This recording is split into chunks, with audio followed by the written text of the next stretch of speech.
સતનો આધાર એટલે કે સત્તાધાર અત્યારે તેનો વિવાદનો જે વંટોળ છે તે સમવાનું નામ નથી લઈ રહ્યું. એક પછી એક મોટા ખુલાસાઓ થઈ રહ્યા છે, ઘટસ્ફોટ થઈ રહ્યા છે.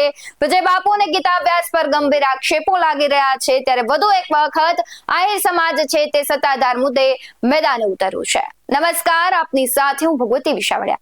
આપણે બધા જાણીએ છીએ કે જૂનાગઢમાં અંબાજી ભવનાથ મંદિરની ગાદી અને ભ્રષ્ટાચારનો વિવાદ આવ્યો. ત્યારબાદ આબાગીગાની જગ્યા છે ત્યાં મહંત છે તેમનો વિવાદ આવ્યો. સત્તાધારની જગ્યાના મહંત પર સગા ભાઈએ જ વ્યાભિચાર અને ભ્રષ્ટાચારના ગંભીર આક્ષેપો કર્યા હતા.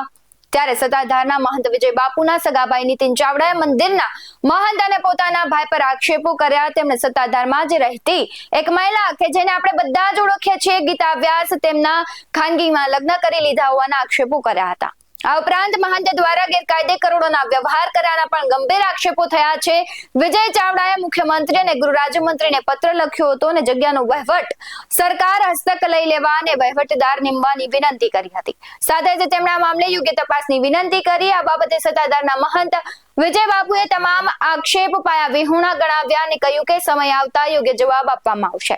ત્યારબાદ એક બાદ એક એમના સ્ટિંગ ઓપરેશન સામે આવ્યા. તેમણે જે પ્રકારે એક સાધુતા છે તેને લજવી તેવા શબ્દો બોલ્યા, અપશબ્દો બોલ્યા.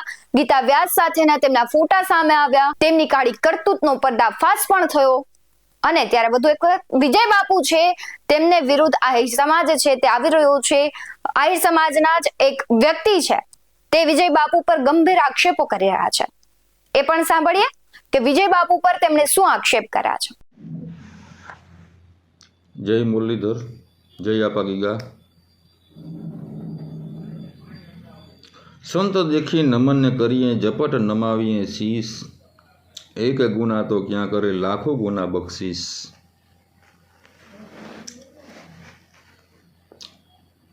આવા સંત હોય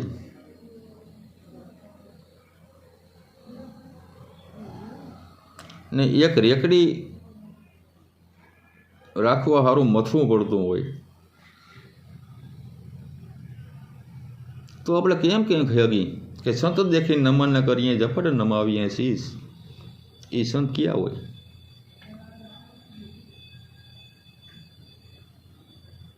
લાખો ગુના બક્ષિસ કરી દઈએ. આ વિજય બાપુને સાટું ફેરને જ વિડીયો બનાવું છું. ભક્તિ કરવી તો રાખ થઈને રહેવું, મેળવું અંતરનું અભિમાન. કોઈને ગાઈડ ન બોલે ને એનાથી ભક્તિ થાય. વિજય બાપુના 2-3 વિડીયો મેં જોયું કે ગાયર બોલે છે, ખરાબ બોલે છે. એક બાપુ ભગવો પહેરી ખરાબ ન બોલાય. અમે તો તમારે જેટલું જાણતા ના હોય બાપુ, છતાંય અમારે તમારે કહેવું પડે કે બાપુ આવું ન બોલાય. હું એક આયરનો દીકરો છું અને આયરુની તમને બાપુ ખબર છે કે હું બલિદાન આપ્યા, હું બલિદાન છે, હું ઇતિહાસ છે. એ લોહી અમારામાં છે. 2 મહિનાથી અહીંયા મથું કોઈ જવાબ નથી આવતો. જયાબેનને અને મિલનને રેકડી રખવવાનું વાત કરું છું. આહિરના આશરે આવ્યા. મરી જાય તો બાપુ જાકારો ન દઈ શક્યો, અમે નહીં દઈ શકીએ.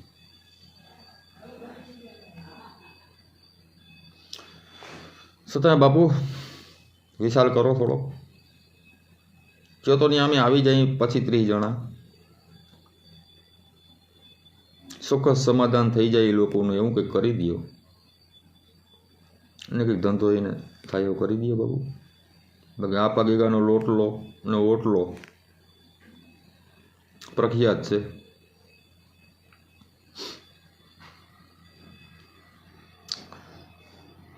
બાકી ધર્મ હાટું તો બાપુ આવશું અમે આડાઓ.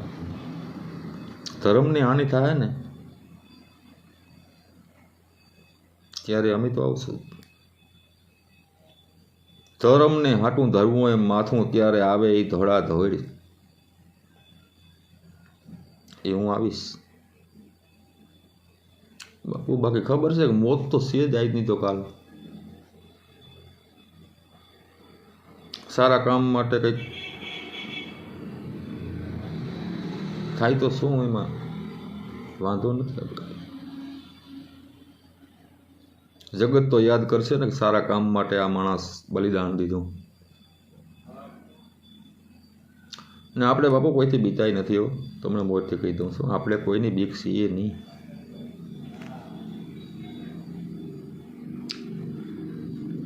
ખોટું કરવું નથી,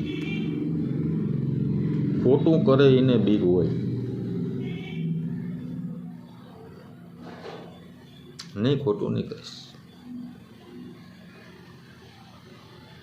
અમારો બાપ કાળિયો ઠાકર ત્યાં બેઠો છે, આપા ગીગા બેઠા છે. શેની બીક? ધાર્યું તો ધણીનું થશે. અમે તો મિલન સાથે ને જયાબેન સાથે એનો ન્યાય મળે એના હાટું થઈને આ વિડીયા બનાવી છે. અમારે કોઈ લેના દેના નથી. સાધુને શું માયા જમીન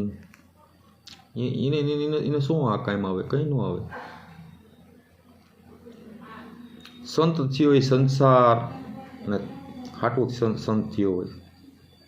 સંત સંસાર હાટો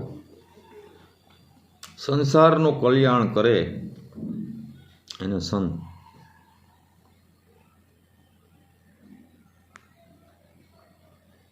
નકર તો બાવા છે બાપુ. અમે ભગવો પેડ લઈને થઈ જાય બાવા. એને સંત ન કહેવાય, એનો બાવો કહેવાય.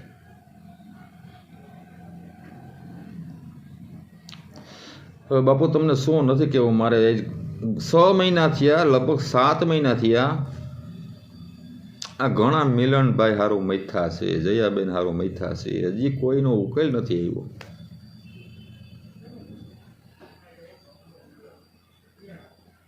શું કરવા માંગો તમે એ તો કહો. અમે 5-25 જણા બાપુ આવશું તમારી પાસે. એવું કંઈ નથી, તમે બોલાવશો તો.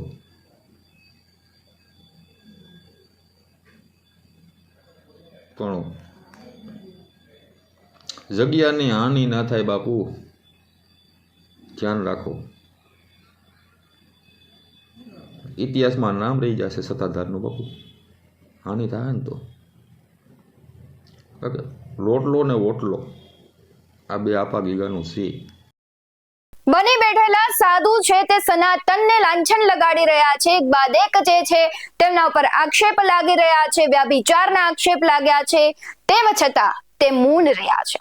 કદાચ તેનું મૌન તે ખોટા હોય તેવું સાબિત કરે છે કે નહીં તે એક પ્રશ્ન છે.